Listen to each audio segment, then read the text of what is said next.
Hi friends, welcome to Shiva pharmacist channel. ఈ టాపిక్లో మనము పెయిన్ కిల్లర్స్, ముఖ్యంగా నొప్పి తగ్గించడానికి, వాపు తగ్గించడానికి ఎటువంటి రకాల పెయిన్ కిల్లర్స్ ఉన్నాయి ఏంటి అనేది డిస్కషన్ చేద్దాం. నార్మల్ పెయిన్ కిల్లర్స్ నుంచి మొత్తం పవర్ఫుల్ పెయిన్ కిల్లర్స్ వరకు ఎటువంటి రకాల డ్రగ్స్ ఉన్నాయనేది డిస్కషన్ చేద్దాం. దీన్ని మనం ఎనాల్జెసిక్స్ అని చెప్తూ ఉంటాం, ఎన్ఎస్ఐడ్ అని చెప్తూ ఉంటాం, మజిల్ రిలాక్స్ అని చెప్తూ ఉంటాం, ఓపియాయిడ్ ఎనాల్జెసిక్స్ అని కూడా చెప్తూ ఉంటారు. సో మనం డిస్కషన్ చేద్దాం. ఈ సెషన్ లో మనము NSAIDs and muscle relaxant and opioid analgesics గురించి డిస్కషన్ చేద్దాం. మోస్ట్లీ ఈ 3 టైప్స్ ఆఫ్ కేటగిరీ డ్రగ్స్ మనకు పెయిన్ కిల్లర్స్ అని చెప్పుకుంటూ ఉంటాం. ముందుగా NSAIDs, non steroidal anti inflammatory drugs.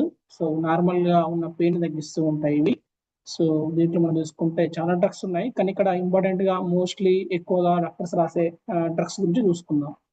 Okay, first aceclofenac, aspirin, celecoxib, diclofenac, etodolac, etoricoxib, ibuprofen, indomethacin, ketorolac, lornoxicam, mefenamic acid, meloxicam, nabumetone, naproxen, nimesulide, parecoxib, piroxicam, tenoxicam. మనము muscle relaxant గురించి మాట్లాడుకుందాం. Muscle relaxant అంటే మీకు idea ఉంది కదా, muscles పట్టేసుకున్నాయి అనుకోండి, smooth గా దాన్ని రిలీజ్ చేయడానికి ఈ మజిల్ రిలాక్సెంట్స్ ఉపయోగపడుతూ ఉంటాయి. ఇది మనకు బయట కండరాలు పట్టుకున్నాయి, మెడ పట్టుకుంది, నడుము పట్టుకుంది చెప్తూ ఉంటారు. అలాగే కొద్దిమంది లోపల కిడ్నీలో రాయి ఉంది, పెయిన్ వస్తుంది చెప్తూ ఉంటారు, లేదా స్టమక్ పెయిన్ వస్తుంది చెప్తూ ఉంటారు, లేదా మెన్స్ట్రల్ లో పెయిన్ వస్తుంది చెప్తుంటారు చూడండి. అటువంటి కండిషన్స్ లో ఇవి బాగా ఉపయోగపడుతూ ఉంటాయి. దీంట్లో డ్రగ్స్ వచ్చేసి డైసైక్లోమైన్, క్లోర్జోక్సజోన్, టిజానిడిన్, బ్యాక్లోఫెన్, థయోకాల్చికోసైడ్, డ్రోటావిరిన్. ఇలా ఇవి ముఖ్యంగా మజిల్ ని రిలాక్స్ చేసి మజిల్ పెయిన్ తగ్గిస్తూ ఉంటాయి. ఓకే, నెక్స్ట్ వచ్చేసి ఓపియాయిడ్ ఎనాల్జెసిక్స్ అనమాట. అంటే ఇవి పవర్ఫుల్ పెయిన్ కిల్లర్స్ అనమాట. ఇవి ఇంకా నెక్స్ట్ లెవెల్ పెయిన్ కిల్లర్స్ అనమాట. ఇవన్నీ కూడా నార్మల్ గా ఇప్పుడు మనం పైన చెప్పుకున్న డ్రగ్స్ వల్ల పెయిన్ తగ్గకపోతే డాక్టర్స్ ఈ యొక్క ఓపియాయిడ్ ఎనాల్జెసిక్స్ ఉంటారు అనమాట. ఇవి మొత్తం మందులు, ఓకేనా, చాలా పవర్ఫుల్ గా పనిచేస్తూ ఉంటాయి. చూడండి, కోడిన్, ఫెంటానిల్, మార్ఫిన్, పెంటాజోసిన్, ట్రెమడాల్. ఇవి డైరెక్ట్ మనము సేల్ చేయడానికి లేదు, ఫార్మసీలో కంపల్సరీ డాక్టర్ ప్రిస్క్రిప్షన్ ఉండాలి, లేదా డాక్టర్ పేషెంట్ కి ఇవ్వాలి. అంత పవర్ఫుల్ అన్నమాట డ్రగ్స్ ఇవి. సొంతంగా ఇవ్వడం వల్ల వాళ్ళు రోజు వేసుకుంటే వాటికి బానిసైపోయి అలవాటు పడిపోతూ ఉంటారు. అందుకని సొంతంగా అయితే ఇవ్వకూడదు.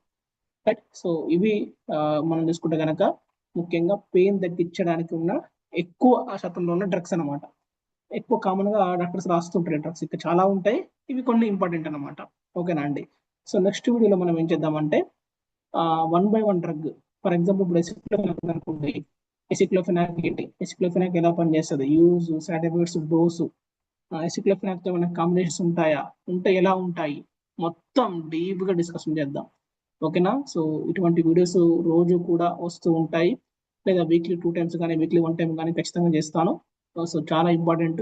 మీరు ఒకవేళ ఫార్మసీ చేస్తున్న ఫార్మసీ స్టూడెంట్స్ అయినా, లేదా మెడికల్ షాప్ లో ఫార్మసీలో పనిచేస్తున్న ఎంప్లాయీస్ అయినా, మీరు ఓనర్స్ అయినా, డాక్టర్స్ అయినా, ఆర్ఎంబి డాక్టర్స్ అయినా, ఎవరైనా సరే మీకు హెల్త్ రిలేటెడ్ గా మీరు ఉన్నారు అంటే మీరు ఖచ్చితంగా మన వీడియోస్ చూడాలి, సబ్స్క్రైబ్ చేసుకోవాలి, డైలీ ఫాలో అవ్వాలి. దానివల్ల మీకు చాలా నాలెడ్జ్ వస్తుంది అనమాట. ఓకేనా అండి. రైట్. సో అలాగే మనకు వాట్సాప్ గ్రూప్ కూడా ఉంది. మీరు వాట్సాప్ గ్రూప్ లో కనుక జాయిన్ అయితే, నేను వాట్సాప్ గ్రూప్ లింక్ కింద నేను వీడియో డిస్క్రిప్షన్ లో ఇస్తాను. మీరు ఆ గ్రూప్ లో జాయిన్ అయ్యారు అనుకోండి, నేను ఇప్పుడు మనం వీడియో చేసినాం కదా, వీడియోలో చేసిన తర్వాత ఈ మెటీరియల్ అనుకోండి, మెటీరియల్ కూడా నేను గ్రూప్ లో షేర్ చేస్తూ ఉన్నాను. ఓకేనండి. దానివల్ల మీకు ఏంటంటే ఒకవేళ వీడియో మిస్ అయినా సరే, వీడియో చూసుకోలేకున్నా సరే, కనీసం ఆ పీడిఎఫ్ చూసుకున్నా సరే, మెటీరియల్ చూసుకున్నా సరే మీకు కొద్దిగా అవగాహన వస్తుంది. ఆ మెటీరియల్ అంతా కూడా మీరు తీసుకొని ఒక దగ్గర పెట్టుకోండి, కూడా ఒక బుక్ తయారు చేయొచ్చు మీరు. నా దగ్గర చాలా ఉన్నాయి డాక్యుమెంట్, చాలా మెటీరియల్ నా దగ్గర ఉంది. సో నేను రకరకాల బుక్స్ వెరిఫై చేస్తూ ఈ వీడియో చేస్తున్నాను. చూడండి ఒకసారి, ఇక్కడ నా దగ్గర ఇవి డ్రగ్ టుడే బుక్స్ నా దగ్గర ఉన్నాయి. ఓకే. తర్వాత ఇంకా ఇక్కడ జనరల్ ప్రాక్టీస్ బుక్స్ నా దగ్గర ఉన్నాయి. ఓకే, ఇంకా చాలా బుక్స్ నా దగ్గర. మీరు ఇక్కడ గమనిస్తే బ్యాక్ సైడ్ చాలా బుక్స్ కూడా నా దగ్గర ఉన్నాయండి. సో ఈ వీడియోస్ అన్ని కూడా నేను రీసెర్చ్ చేసిన తర్వాతనే చేస్తున్నాను కాబట్టి మీకు ఐడియా ఉంటుంది. ఓకేనండి. సో మన వీడియోస్ ని మీరు అందుకని సబ్స్క్రైబ్ చేసుకోండి. రైట్. Thank you friends.